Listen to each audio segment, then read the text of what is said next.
Ouch! Just kidding.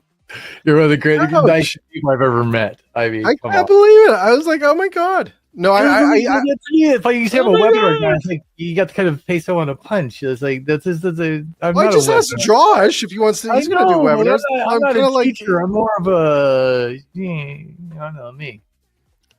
Anyways, hi audience. I can do webinars. I promise. I just didn't feel it. Just didn't sound as fun as not a podcast. Hey, you got a newsletter now too, right? You have newsletters. I am a contributor to a newsletter.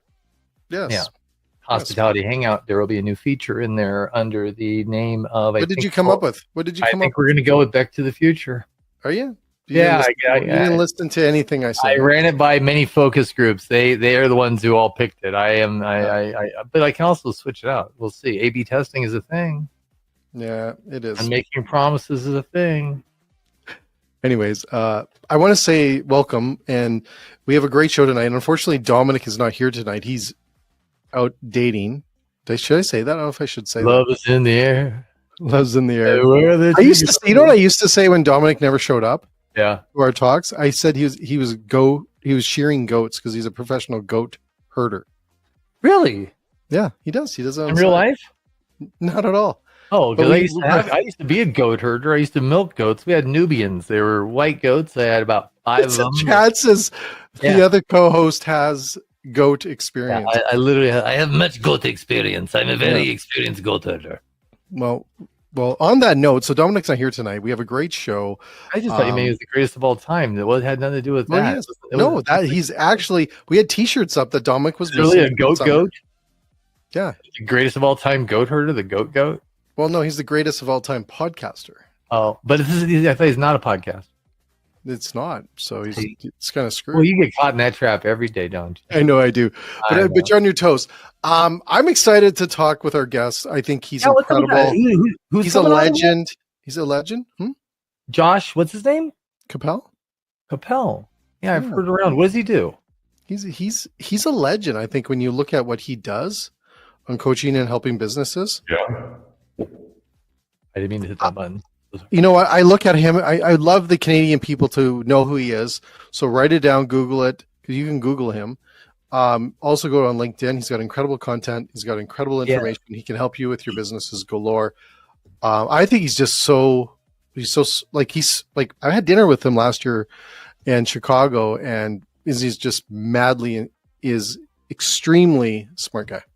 Oh, I'm looking at his LinkedIn here, and I love the fact he says, my restaurateur friends call me when they need help with marketing strategies that drive sales, increase profit margins, brand stories that connect and stick, campaigns that don't just look good but actually work, and crafting up loyalty loops that transform one visit into a lifetime of returns. That's kind of badass. Yeah, he is. He's badass. Yeah. On that, just before we wrap up and go into our intro and bring Josh into the show, Mr. Beck, what are you doing in May this year? I don't know. What am I doing in May? Is that something in Chicago? I think you're going to be in Chicago. I think I'll be in the Windy City at the NRA show, podcasting live with Chicago's version of Late Night Restaurant Show.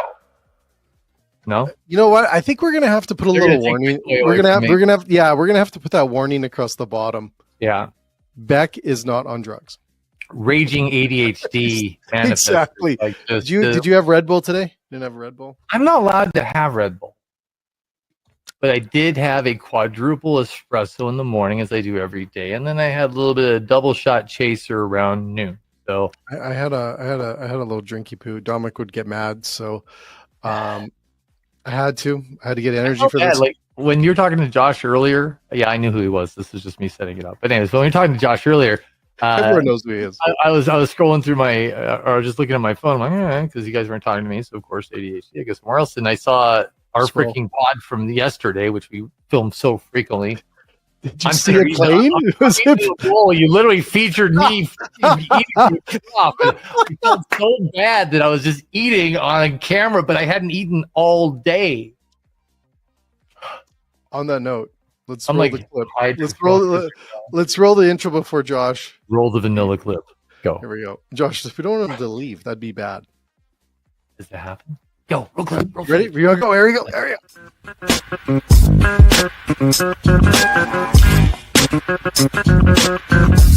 go.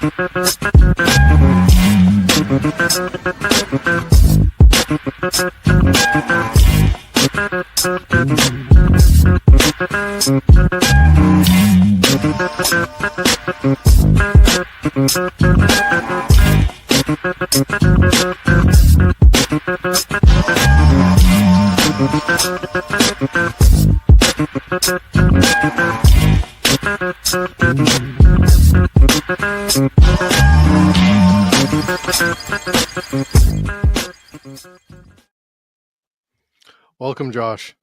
Hello, Canada. Hello. Hello. How's it going, Josh? Hello from America, your southern neighbor. Yes, it is. Well, Are you in Chicago, Josh? Is What's where that? Are you located in Chicago, or that just happened to be where you guys? God, no. I'm in San he's in- Diego. He's in the warm San spot. Diego. Yes. San Diego. San Come Diego. check it out. People vacation here. I It's do nice. love me some San Diego. Dude. It's Yeah, I'm an Irvine guy. I moved out here from Florida from Irvine, so you were a nice there neighbor. we go. Mm, mm. Irvine, Well, the Josh- largest planned city in the country. So sparkling, you can't stand it. But yes, Truly. yes, What's I that? like a little character. Not anything wrong, Irvine. Not my spot though. I get that. Well, Josh, thanks again. Thanks again. Beck, you okay? So Flashing back to Irvine. he's twitching. I got Anyways, the Irvine Mafia about me. I hope I said too much. I'm screwed. I got a monster drink in me. You got Beck over here whacked on coffee. This should be a great interview. But Can't wait. I can't. So, Josh, once again, thanks again for joining us tonight on Late Night Restaurant Show. And as we say to all of our guests, we love when people just chat about who they are, what they do, and all the great things. So, over to you. Share with us a little bit about who you are and all the good stuff. I mean, I guess first and foremost, I think of myself as a restaurateur. I spent 20 years as an owner-operator in multiple tiers of dining. I owned a dive bar in Hollywood. Then we opened a Michelin-awarded fine dining restaurant, and then we spun that out into a fast casual concept. And I did it all in Los Angeles, which is like one of the most competitive dining markets in the world. Mhm. And I did well. You know, I made it to the top of the hill. I outcompeted everyone else. I looked out at the view, and it wasn't great. And then that started like a 5-year exploration of what I could do different, what I could do better, and what I could teach other people and what I could learn from other people. And that's kind of what led us to today. What part of the view was it that you didn't like, Josh? I think more my state of mind while looking out on it. I wasn't happy. And that was, you know, you would think like once you have all of the entrapments associated with happiness, that one would be happy. But it was always, you know, on to the next thing. Mhm. And then I looked at my contemporaries and nobody seemed particularly happy. Yeah. And you know, once you've achieved success in the restaurant industry, I would assume either it's better than you thought it was going to be or worse. And I think for most of us, it's just worse. I was well off, but not as rich as I thought I would be. I was still very much tied to my businesses. And you know, my quality of life suffered. And it was at that point that I realized that even where I was, I had bought myself a job. Right. That I was working for my business. My business wasn't working for me. And so, you know, I sold the restaurant group at the top of 2020, and I started on this journey. And it started with a podcast because you need context. What I wanted to do was I wanted to talk to the brightest minds I could find. And many of those were in our industry, but I also talked to guys like Robert Greene, who wrote the 48 Laws of Power, and Seth Godin, who's like a world-class marketer. And I did it through the context of a podcast. Because like if you ask people really granular questions about their business on a podcast, they'll give you answers. If you ask without the podcast, they give you a restraining order. And so what I wanted required that level of context. Yeah. And then I realized that, you know, I had a lot to learn, but I knew more than I thought, and I had value to offer. And so over the last 5 years, I've codified what I knew and what I've learned and refined that across hundreds of restaurant clients globally. That's rad. wild. So Josh, so your success was worse. Is that what you're saying? Like, is that like you're having success with all this? You got Michelin stars. It turned out to be hard on you. Like that's like I find it sometimes where people are trying to do that and they find it hard, but you're finding hard in the success. That's wild. Well, I mean, be careful what you wish for. And the truth is, love it. really. And so, it's all in how you define success. And I think that for all of us, like you define success by how much money you make. Mhm. Until you make enough that you realize that like you're not any happier than you were before. It kind of boils down to what you're doing. Owning one location and being unhappy is happier than owning 3 locations and being unhappy. Because there's just more to be unhappy about. Right? Touche. And so, it's very much the conversation that I have with everyone. You forget why you were doing it. So, the day before you open your restaurant, you have hopes and goals and aspirations. And like you see yourself in the world in a very specific way. And then you open it. And all of that goes out the window. And then it's just about survival. And for some people, that's financial. Some, it's getting through a service without having to apologize to 10 people. For some, it's will everybody show up to work today? There are all these very real constraints that I think are not completely unique to our industry, but hospitality is just a very human enterprise. And so, you just get used to it. You get used to tensing up when the phone rings because it's never good news. Because, I mean, who calls you with good news? And you're never disappointed. You're never proven wrong. It's not like, oh, the phone rang and it wasn't bad news. And so you get used to that and you get conditioned to that and you believe that that's the way it is. But with enough money, you'll buy your way out. But I don't know what that amount of money is. As it turns out, it's not money. It's like strategy. It's interesting. I was talking to a restaurateur today about where I learned the most on the information that I learned over my career. And it wasn't working with these successful groups of restaurants across Canada. It was actually the one restaurant that I ran, and we ran it into the ground. It was, I'm not kidding you, like destroyed it. And I said, you really don't become a restaurateur until you pay your staff with your visa one day. Yeah, right. Ooh, right. That's when you really get the badge of honor, right? And it's not a good honor, but it is what happens. Or your invoice. At least you reach to pay somebody, though. Yeah, well, that or you call them up and say, "Can you wait till Saturday to pay you?" Right? Or you Tuesday's better because the bank clears on Monday and then Tuesday, so there's just less risk. True. Like if we're actually going to go through the strategy, that's the strategy. That's the strategy. Tuesday, right there. Tuesday is the golden day because you sold your check till Tuesday. It's Friday. It'll be fine. It's just a few days. You're not going to need it anyway. They follow you to the check. I've never had to say that. I've had it where the invoices change color. That's the other thing is where they change. They go from blue to pink, and then you get the phone call, and then you get the in person. I went through all that, and that's when I really learned so much about what I do today and how I can help people. But it's interesting when I hear people on thinking that success, like to your point, is always about making more money or like I don't know if they really learn a lot through those processes at the time. No, it's so again, I was a good. Have you ever failed, Josh? Have you ever failed? You don't seem like oh my God, yes, for sure. I would say that most of my knowledge was rooted in failure. Okay. I mean, I was a victim of my own success. I came out of nightlife. I ran nightclubs in Hollywood. I opened a dive bar in Hollywood that was 900 square feet and generated like millions, like a 30% profit margin. It was insane. Jesus. And then I opened a fine dining restaurant, but that was the first restaurant I had ever worked in my life. And like hubris is a dangerous thing. And I thought, how hard could it possibly be? I have obliterated nightlife. Now let's get into dining. And I mean, it was a nightmare. We lost $250,000 the first year. Wow. I turned it around on $30,000 of my own money and a $50,000 cash advance from Amex. Wow.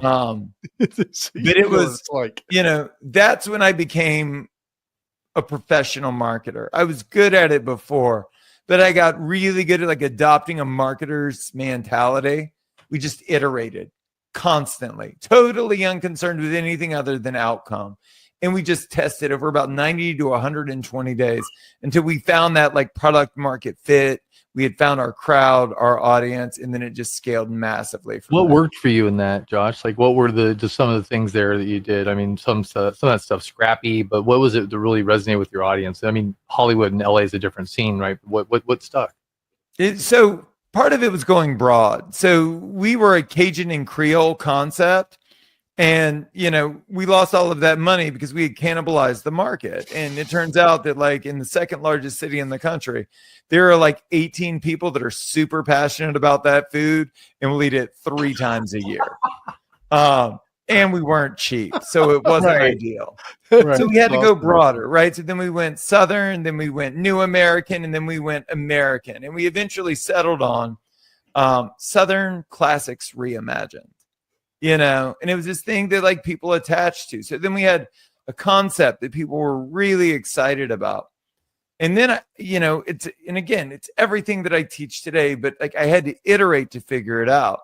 I figured out that social media isn't about sales. It's about awareness.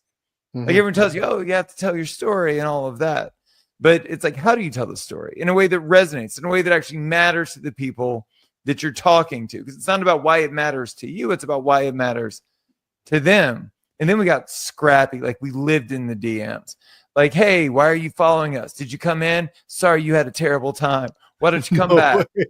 Oh, yeah, dude. Like I brought in a new executive chef. I took over as general manager and we gave away, I'm going to say hundreds, but it's probably close to 1,000 free meals. Because we disappointed so many people in the first year with just poor execution. I was like, I know that was bad, but like we're doing better now. So like just come try it. Like every bad online review, we reached out and we were like guilty as charged. But like we've been working really hard. Come check it out. And so for like 18 months, it was this massive turnaround. I coined the phrase, it was a one-to-one communication at scale. Wow. Right? We were not broadcasting. Paul Allen says that like in the earliest stages of a business, like what will set you up for success is doing things that don't scale. And I think it's where everybody goes wrong. Like everybody's like, how can I message 1 million people at the same time as easily as possible? And I would argue that it's more about just taking the time to just build those relationships one-to-one. And if you can do that at scale, everything changes because then you have advocates. The other big thing that changed for us was I figured out what business I was in. And I think that most restaurants are in the wrong business. Like the restaurant business is a B2C business, but it doesn't have to be. And I would argue it shouldn't be. The restaurant business is a B2B business. And if you center your business around catering and or events, that becomes the driver for B2C business. The problem with B2C is there's nothing I can do to get you to come in on a Tuesday. Your behavior, Beck, is very unpredictable on this call.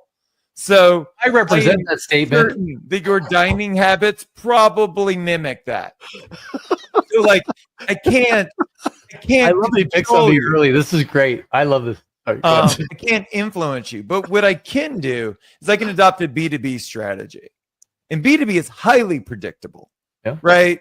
Yep. If I reach out to every law firm, accounting firm, economics firm, every office manager within 2 square miles of my location and ask them whether they cater lunch or not, I'm not convincing anyone that isn't ordering catering to order from me, but I'm connecting with people that are already doing the behavior that I want them to do. And then I do it. And then they're like, hey, that was great. And I'm like, hey, how often do you order catering? And they're like 5 times a week.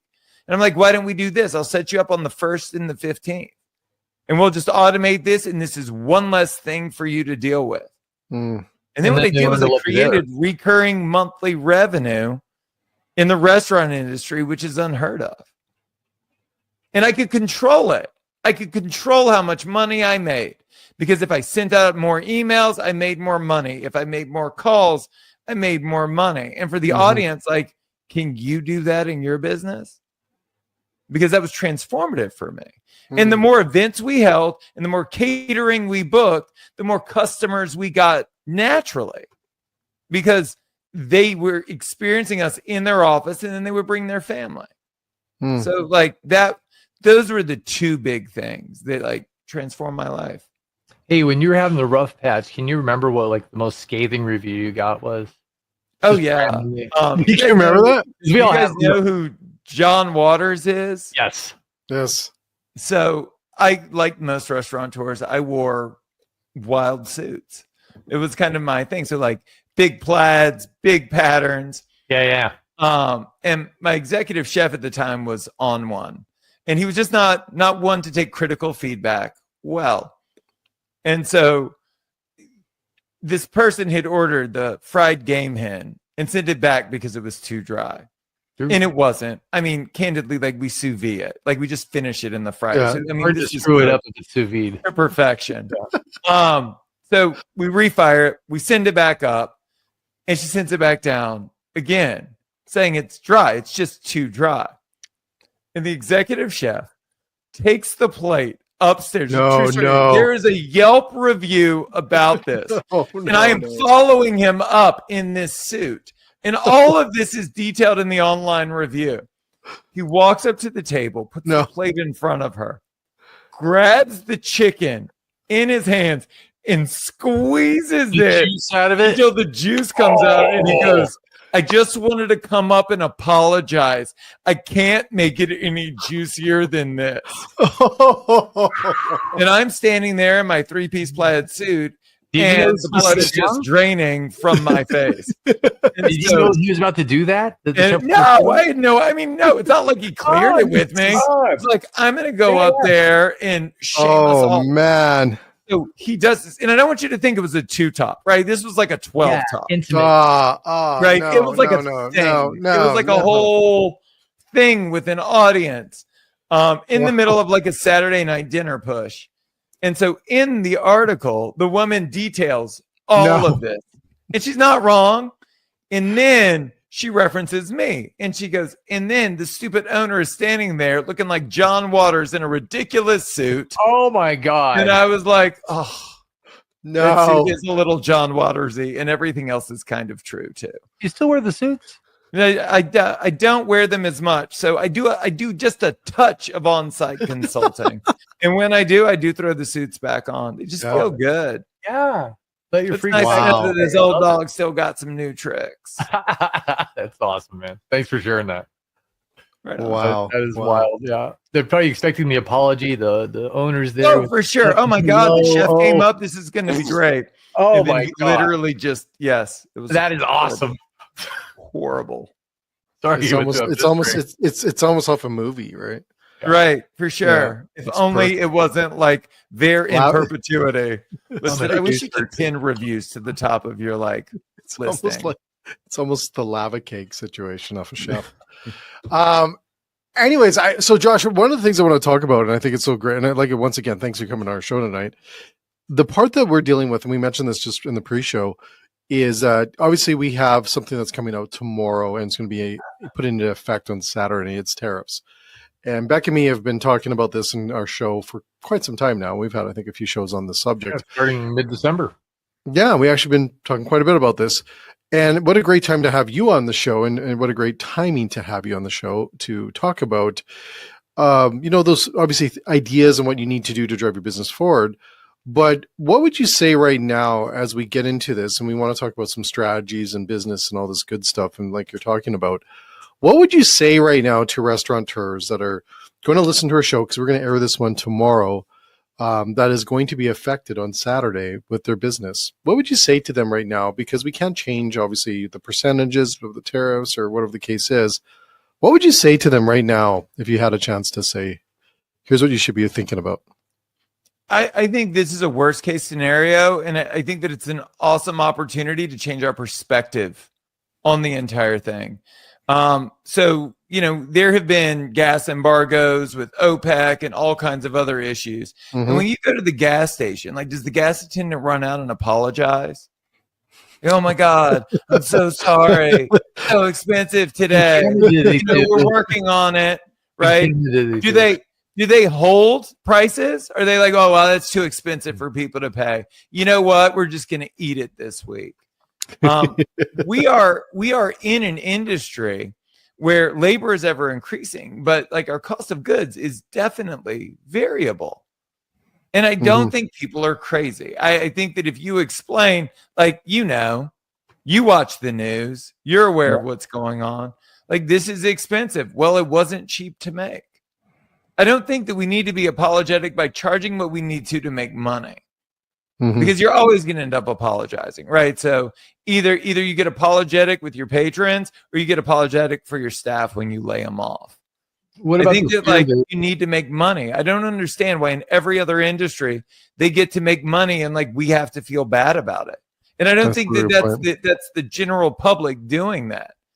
I think that when we do our jobs at the highest level, we are professional servants.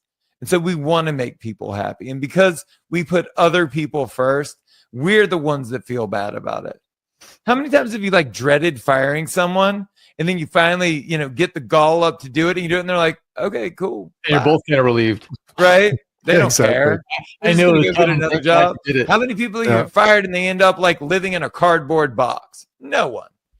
It's just people adjust. I don't think that when this goes through and prices increase, and they should for us, and then as a result for our patrons, that it's going to affect patronage. I think it's going to affect frequency. I don't think that people go out to get a good deal, at least not the people that you want to have in your restaurant. I think they go out to have an experience. You know what's cheap, like really cheap? Eating at your house. Like that's as cheap as it gets. So when you leave your house to eat, there's this implied assumption that you're going to pay a premium. And I would ask you, Jay, like when you want a burger and fries, very American thing. When you want a burger and fries, do you so American. Do you price shop? You're like, where am I going to go get a burger today? Let's see what McDonald's is charging and Burger King. Is there a difference in price between McDonald's and Burger King and Wendy's? Oh, yeah. Yes. Five Guys? Yes. Yeah. Oh, yeah. Absolutely. Yeah. But when you want that Five Guys burger, are you just going to pay for it? It's getting so drastic. I actually think about it now. I'm like, ooh, that's like $3. That's my point. $9 for a bag of fries. It affects frequency, but it doesn't affect if you're going out. It's not going to impact your decision. It's funny. It's very interesting to say that because it doesn't, right? Like you kind of just don't get it. Oh. Bro, if you want, here's the thing with most food, it is an indulgence. You don't choose pizza based on price. When you want pizza, you just go get the pizza you want. Yeah. It does not influence it. You don't say, oh, well, tacos are cheaper than pizza, and I really want pizza, but I'll have tacos. But if it is always an extravagance. Dining out is always an extravagance. And so if that is the case, and they're going to choose to go out, so they might choose to go out less frequently generally. If they're choosing to go out, it's not going to influence whether they choose you or not. But doesn't that affect, that frequency, if the frequency is less, then that means less foot traffic equals fewer transactions equals less dollars spent in the restaurant, right?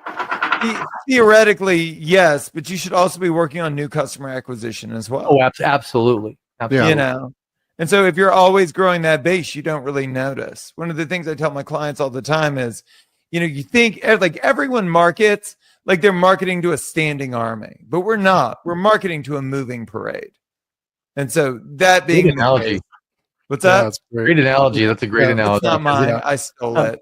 Yeah, but some people just get comfortable. It's a keeper. Echo chamber too, and they wonder why it doesn't change because it's the same audience over and over again. Right? I only talk about 9 things, guys. 9 things. But for somebody that's going to hear this, they're going to be like, wow, that's revelatory. But like I say the same things over and over again. My job is true, not new.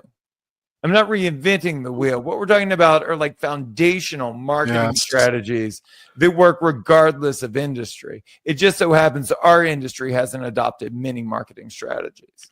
I was going to say that because you notice that today that you're like, I hadn't been working with restaurants in 17 years. And I go back and I'm like, it's the same it was 17 years ago. It's the same problems. It's the same challenges. It is mind blowing that we haven't adapted. And that's even because 17 years ago, social really wasn't a thing yet in our industry. And I go back and it's like people are still struggling to do social properly, or marketing strategies, to your point. It is crazy that we haven't evolved. And that's the part that I boggles my mind, that why hasn't that evolved? I think it's a Well, Josh, bandwidth you got the issue. answer. What was that story? Come on, Josh, you got the I think answer. it's a bandwidth issue. Candidly, like, here's what I'll tell you. One of the issues with our industry is there are plenty of industries out there that are low margin, but most low margin industries are high volume. So like they make 6%, but they make 6% on $1 billion, not on $1 million. 6% of $1 million is not a lot of money. No. Rarely does it make it worth the juice worth the squeeze. So when you don't have a lot of available capital, you are obligated to be good at many things that you aren't good at. And then you force rank, not based on importance, but mainly on preference. The chef owner spends most of their time in the kitchen. The restaurateur spends most of their time on the floor. And so as a result, what gets left behind is the thing everyone should be focused on first, which is marketing. And it's because marketing is this big, opaque generalization of encapsulating so many different things. And so what it ultimately leads to, and I believe this is the greatest hurdle in our industry, is overwhelm. It's easier to stick your head in the sand. It's not that we don't have the knowledge. We have ChatGPT and the internet and all of these other things. The greatest hurdle in our industry is overwhelm. And so like what the industry needs, and God knows it's what I've tried to build, is like quick wins and like real momentum. If you can make somebody more money today, then they're more likely to make more money tomorrow. They're more likely to put more effort behind it. You know, what I would do if I was the restaurateurs in Canada and I had like these crazy tariffs coming my way, I would look at my menu. I would take the top 10 items on my PMEX and I would increase the price of those by 20%. I wouldn't touch anything else.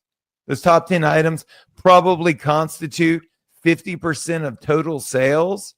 And so increasing those by 20%, it's not going to offset the tariffs. But what it's going to do is it's going to slow the bleed.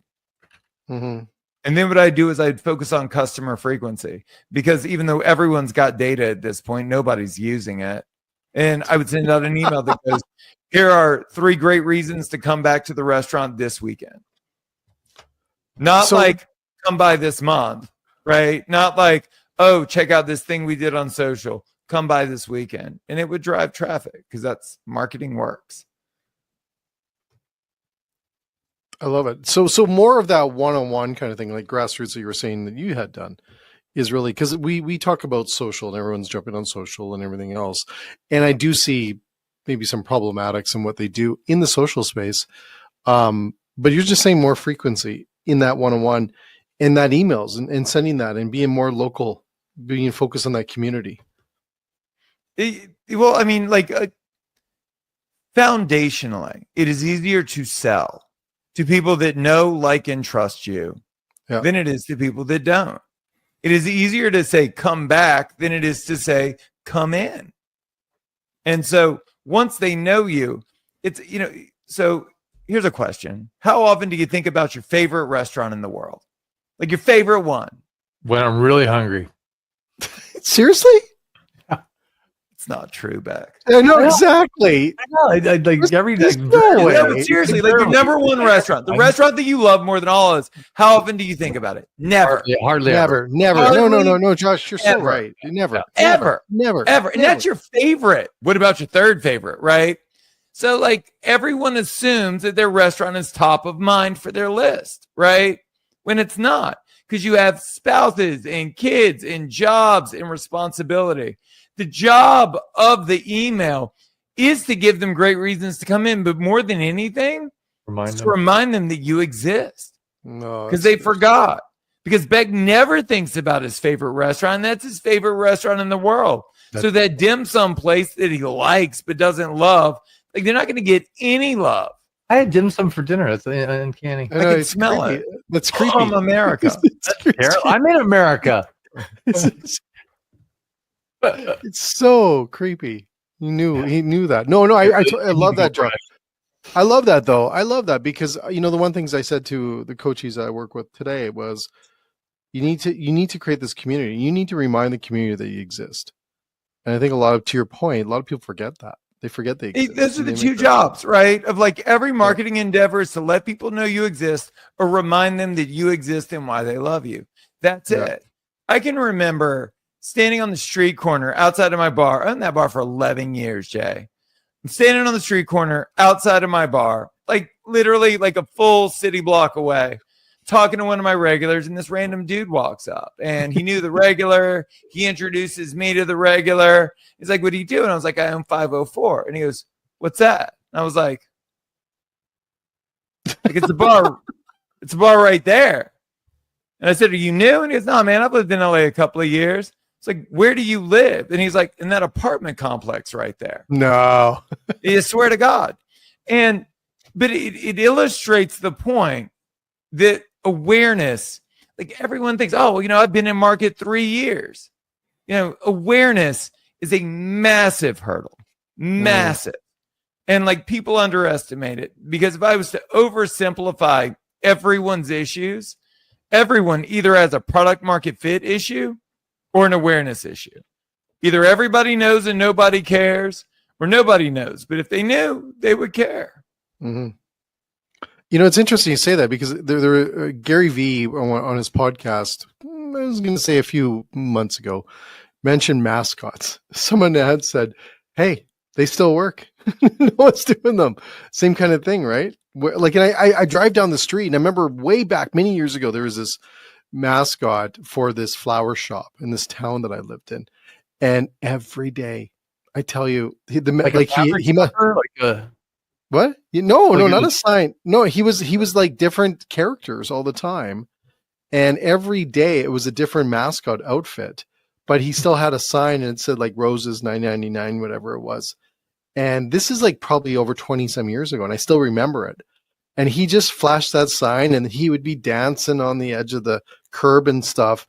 No, and that was before social media. I can only imagine. It sounds like terrifying, Jay. Like I'm also anti-clown, but like this isn't like I can see how heartwarming of a story it is for you. I don't like it. This is gonna give me nightmares. It's like the creepy Burger King with the big head. No, exactly. Like for real. Like that's what I'm like.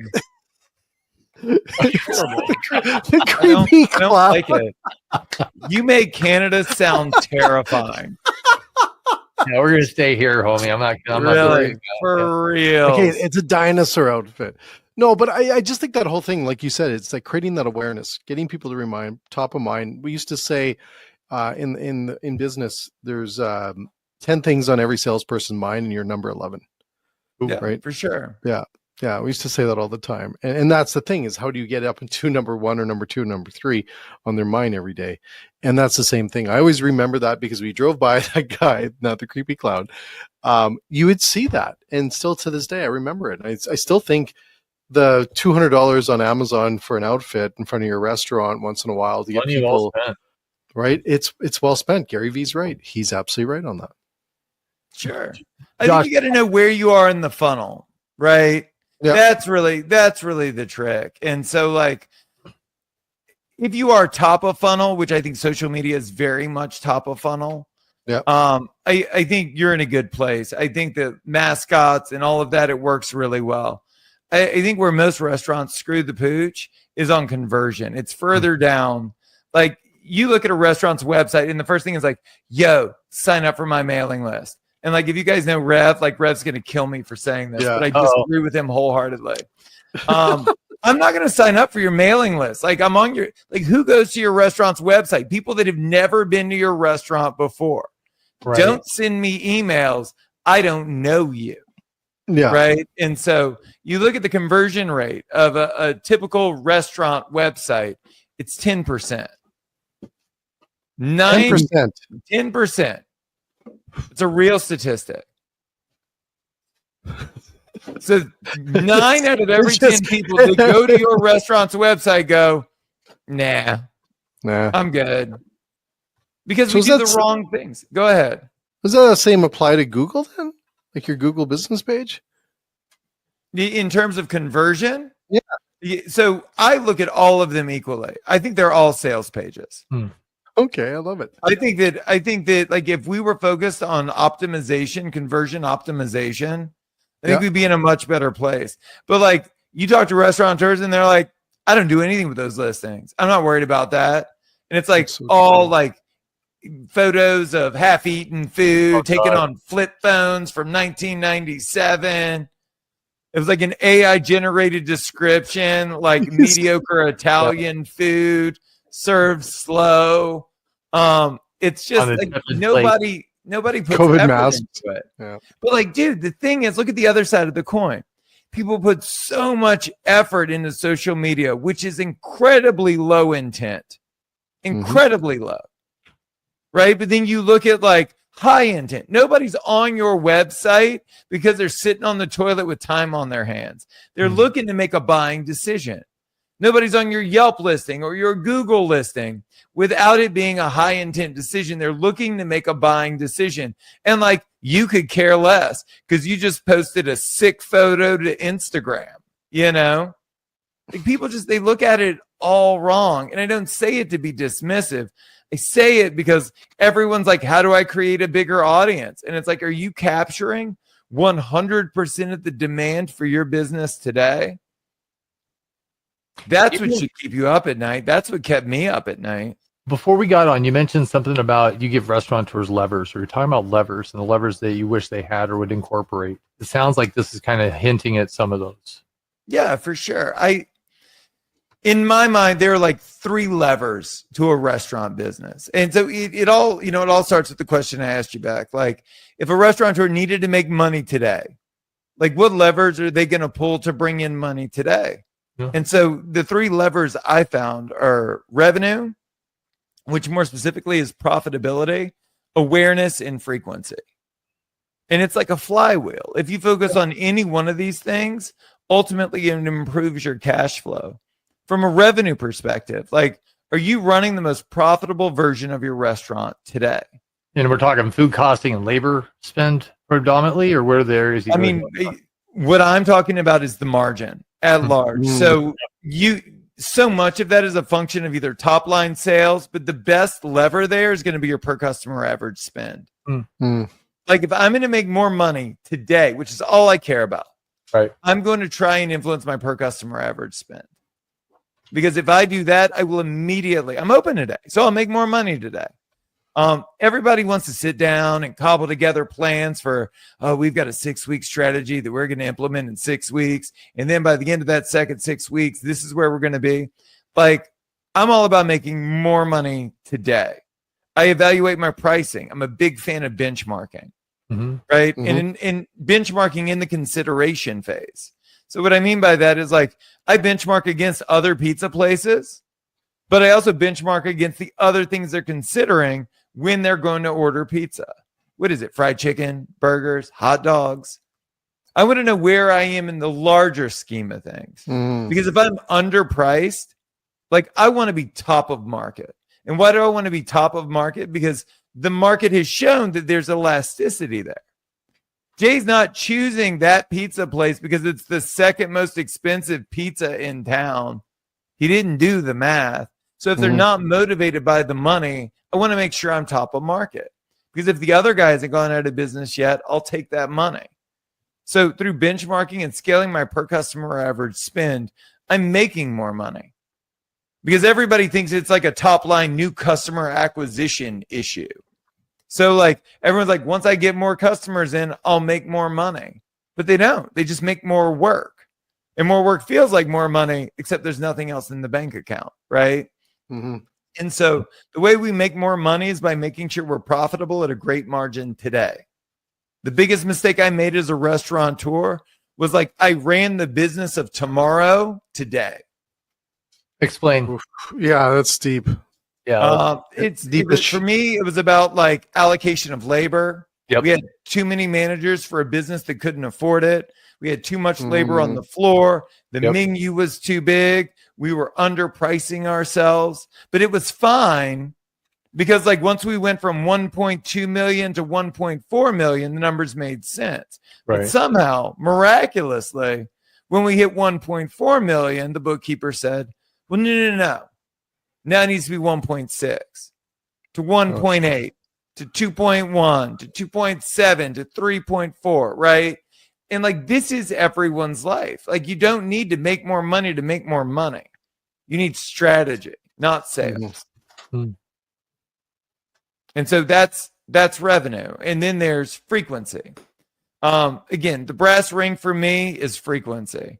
I would ask your listeners, like, if everyone that comes to your restaurant once a month comes in twice a month, and everyone that comes in infrequently comes in once a month, like, what happens to your business? Yeah. You're rich.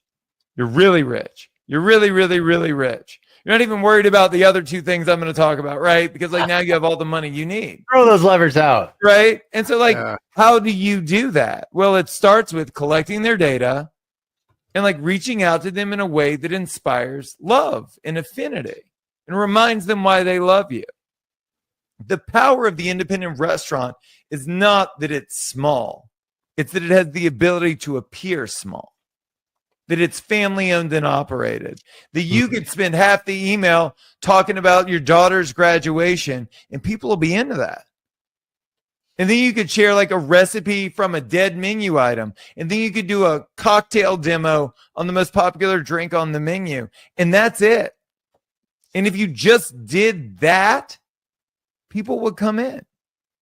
They're guaranteed to come in. Because it's not that Simon Sinek, like, people don't buy what you do, it's why you do it, even though that's great.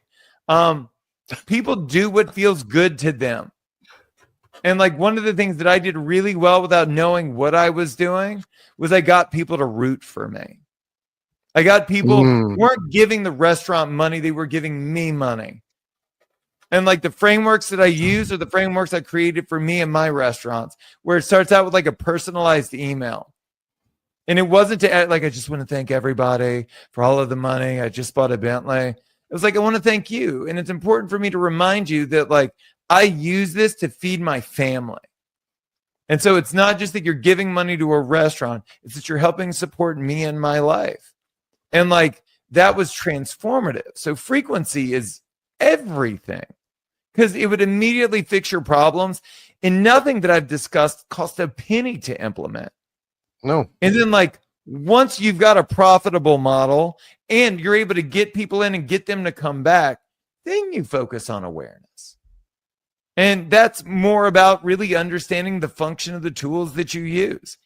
Social media is about nothing other than driving them to higher intent pages. You're on social media to get them to go to your website. That is the only thing you want them to do. And then once they're there, sell them and sell them well. And then once you know what gets their attention and what gets them to book a reservation or come in, then you're able to refine that messaging and amplify the right message through press. It's simple. It's not easy. Getting in shape is simple, but it's not easy. No.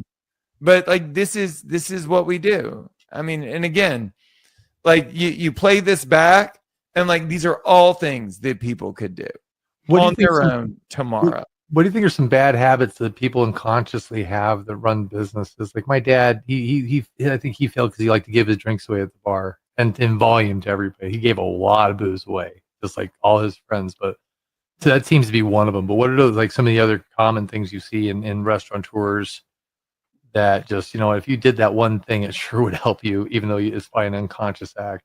I think a lot of it has to do with the assumptions that we have around the expectations of the guest. You know, it's like everyone listening needs to cut down their menu. You all do. I haven't met anyone that doesn't. But then they say, well, you know, they love this. And it's like, look at your item sales report. No, they don't. Yeah. Like somebody loves it, but not enough people love it. You know, I think your dad probably gave away a lot of drinks because he felt like he had done it for so long that was the expectation. It was his form of advertising. It's just, you know, sure. Come on by, you know, and for me, I just think that if you just run a business well, if you advocate for the business, by and large, you will be advocating for your best customers. Yeah. And so I think that the mistake is not tracking the data and not just doing what it says to do. So, Josh, I want to jump on that really quick here on that part, because how do restaurants learn more about business? I say that, I know that's kind of a crazy question maybe to say that, 100% with you, but I find so many restaurants aren't learning about business. Like they're just kind of, we call it like they're learning through the hard knocks, or what do you want to call it that way? They're just almost in a sense being more reactive than proactive, and they're not learning as much as they can in the business area.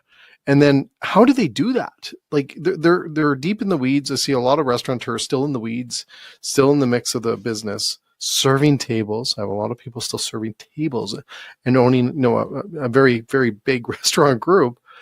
What do you say to them? Like, what do you say to a restaurateur about how do you learn more about business? It's a great question. So for me, like I could recommend a handful of books. Not that anyone that's working. Well, what we'll do is we'll put your list to your website. We'll make sure that's all, because you just said do that. We'll make sure everyone goes to your website after to learn everything that you can. But we'll also, you can email me later the list, and we'll put that into the podcast as well. Sure. Make sure that's there. My favorite books, Traction by Gino Wickman. Will Goddard's book is great too, but only when you're making money. It's a good I point. love Will. So I text with Will.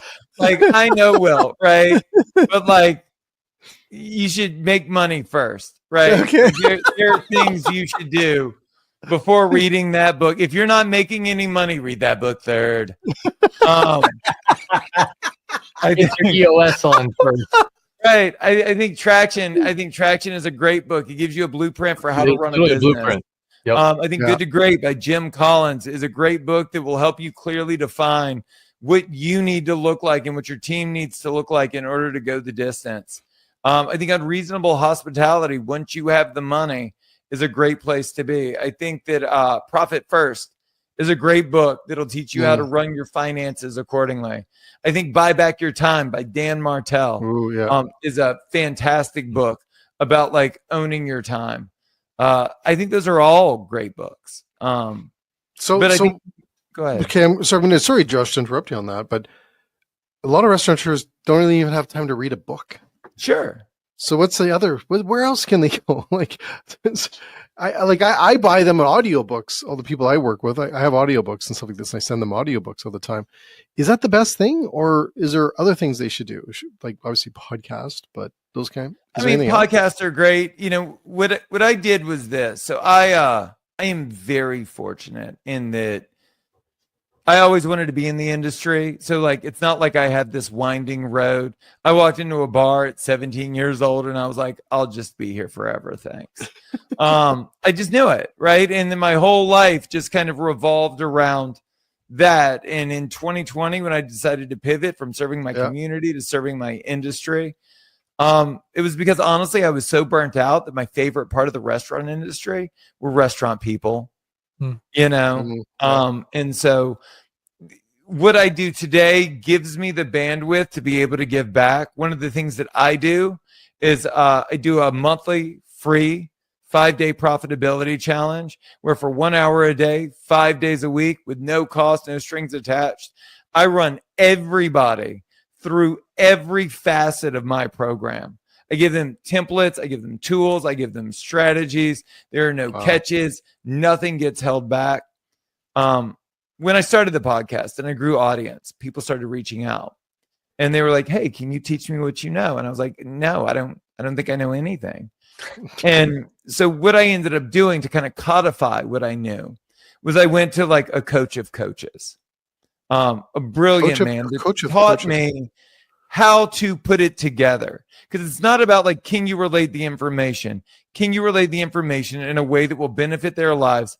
And they'll do it, right? And the completion rate is high and the success rate is high. I've always been a student. And so I became a student of learning to be a teacher. And one of the things he said, you'll do well. Because at the time, nobody was really doing what I wanted to do and how I wanted to do it. He goes, "I'm sure you'll do really well." And he goes, "The secret to success, Josh, is to outcoach. You just out-teach everyone." And so like I do it on my show. I do it on other people's shows.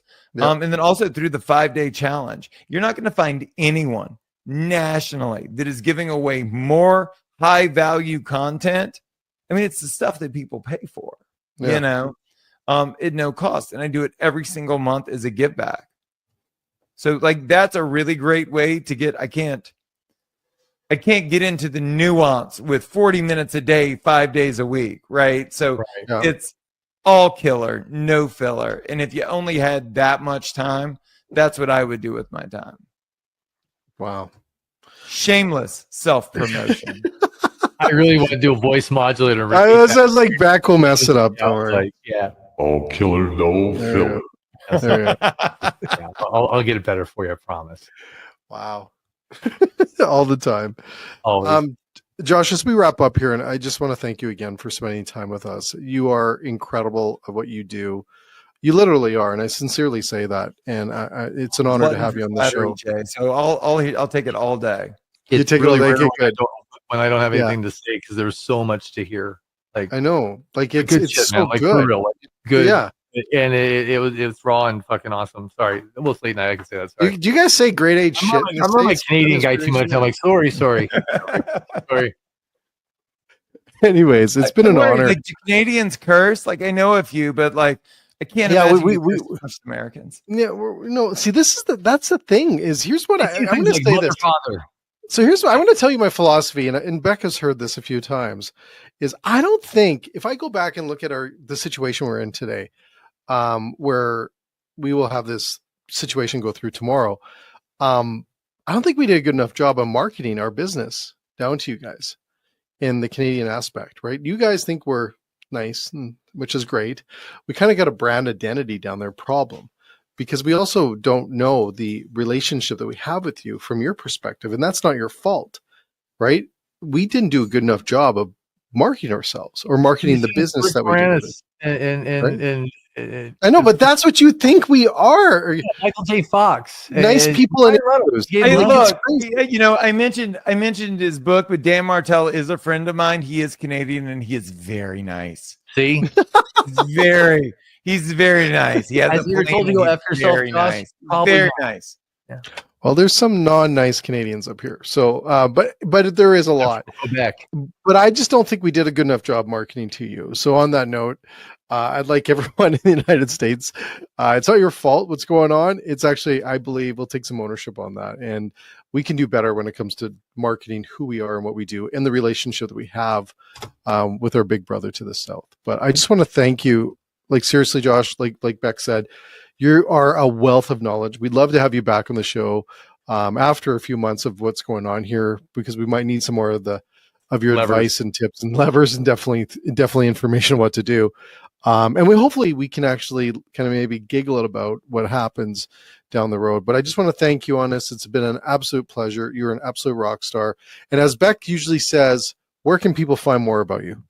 Hey, you took my line. Oh, I know, there we go. Yeah, I took it, eh? I like that to set people up. Yeah, I learned about you. I learned, man. I took it. Hey, see, he's growing every day. I know. I'm getting better. I'm getting better, Dad. So where do we find you, Josh? Are you going to be any events coming up this year? JoshKopel.com. Typically, I speak at the NRA. I've done it the last couple of years. I'm sure I'll do it again this year. I don't get out much. Pod there. We're going to have a desk and do. Oh no, I'll be there. That's where I met Jay last year. Yeah, so we'll definitely see you there. We're going to be hanging out at the show. We have a table for sure. All the stuff there. I like the virtual thing. I don't get out much. It's okay. It's Beck good. does. Beck does. Beck's like a traveling mascot.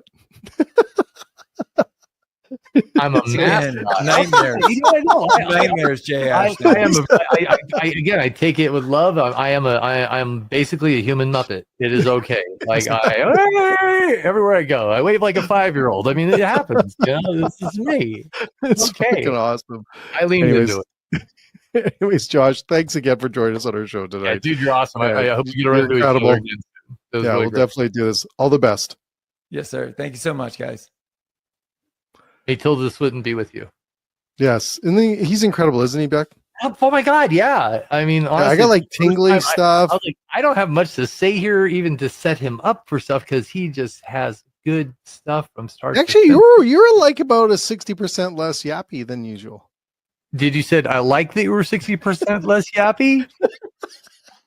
I don't know if I should use the word yappy. It's kind of like the other night when I insulted our previous guests.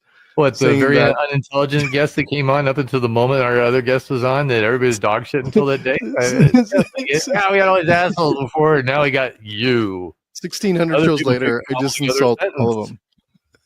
Oh my god! Yeah, no, he's All right, incredible. So let's talk salient points. So let's reiterate some of the coolness that we just heard. Okay, I got a whole bunch of notes. Did you take notes? No, I took notes. Right here's Iron Sieve. So what was the big thing you took away? I think it's really about, for me, it was more on the marketing side of things. I understand that and he really resonated with me when he was saying, I want to go big and broadcast to everybody. That's not who you need to work with in the beginning. Brilliant, you need to brilliant. build a one-to-one relationship with your customer. You need to know your customer. Your customer needs to know you and care about you. Yeah. Because they're going to make sure you're successful. The fact that the term rooting for you, I love that. I love it when I see other people get rooted for. When you get rooted, yeah, it's so good. I have the same thing. I have one-on-one relationships here. Yep. And it's funny because you see that all the time. Everyone gets on social, and I totally agree with him when he said that, because I see that a lot. And I think I told you that. I've told you this.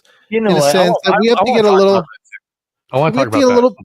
We got to get a little bit grassroots, right? Yep. I think we need to do that, because a lot of people. Here's what I say, because I go out there and I brag about you guys all the time. I've told people about Josh in Canada. Josh, I don't know if you know this, but I tell people about you all the time. How amazing you guys are down there. He's not here anymore, right?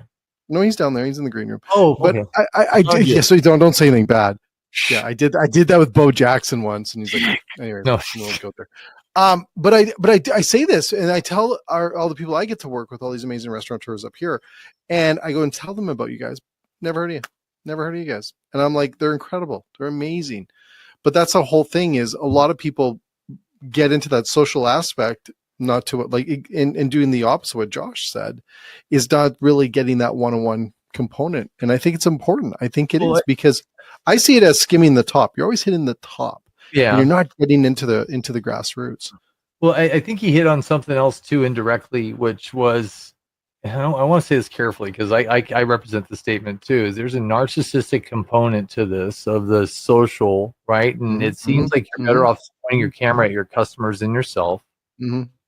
Right. And because it's really, nobody cares if I bought, like he said, I got a Ferrari. Who gives a crap?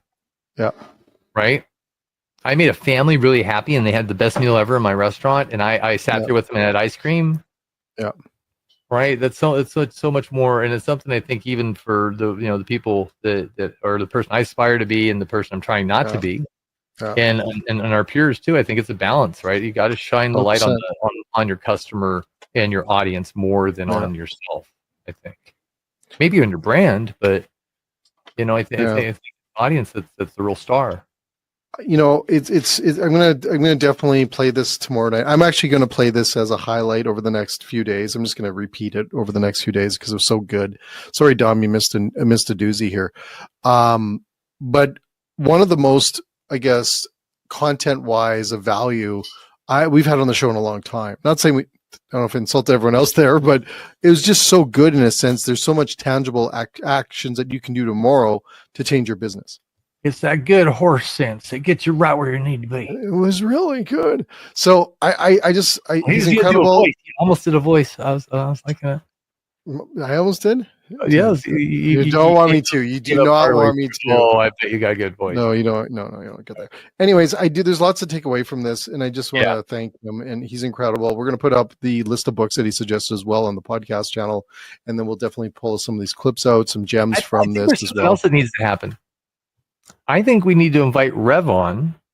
Yes, as a counterpoint to saying. Yes. I disagree. I would love to hear Rev's response too. Yeah. You know what we could do almost even better, Beck? What if we have Josh back?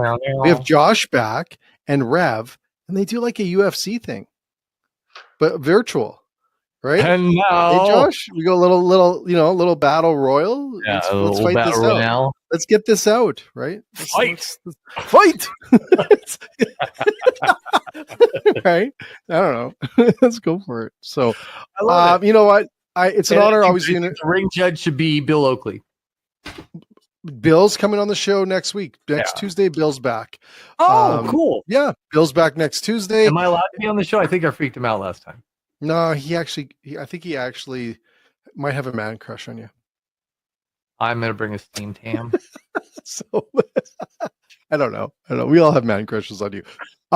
Anyways, I just want to thank Josh again. And that was the last time we saw back. I'm trying to wrap the fuck up. Can we just All right, chat I'm this- sorry. right? Like it's just geez, you just keep. Are you new? Are you? Anyways, I do want to thank Josh for being on the show tonight. Also, Beck, it's always a pleasure, man. You're an absolute pleasure. You know, I was thinking about when Josh was talking, I was like, we've worked quite a bit now, and we haven't actually physically met. That's true. I know. I just thought of it. Didn't even think of It's it. gonna be, it's gonna be like Shawshank Redemption when we meet in Chicago. and Or I'll be Z watching their- Watanabe. That's where they went. Exactly. You're going to be at the table. Yeah. And I'm going to, I'd like to say that the restaurant industry is a fairy tale, Andy. And Exactly. So I think that's going to be awesome.